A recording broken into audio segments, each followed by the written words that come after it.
Le meeting aérien de Dallas est en cours ce samedi, lorsqu'à 13h22, l'impensable se produit.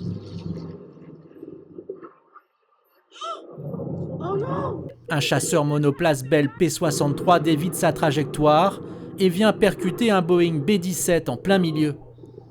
La collision est violente, les deux appareils se disloquent et s'écrasent. Les 5 occupants du Boeing et le pilote du P-63 n'ont pas survécu, mais il n'y a aucune victime au sol.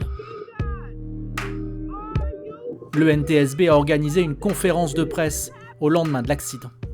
Neither aircraft was equipped with a flight data recorder or a cockpit voice recorder, often known as the black box.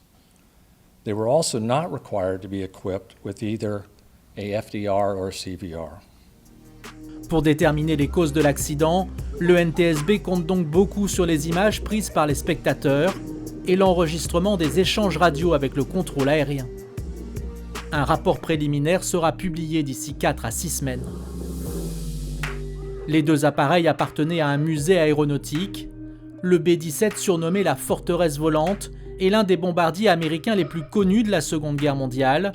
Construit par Boeing au milieu des années 30, le quadrimoteur est entré en service en 1941. Il a été construit à plus de 12 000 exemplaires. Le P-63 King Cobra est lui un avion de chasse développé par Bell.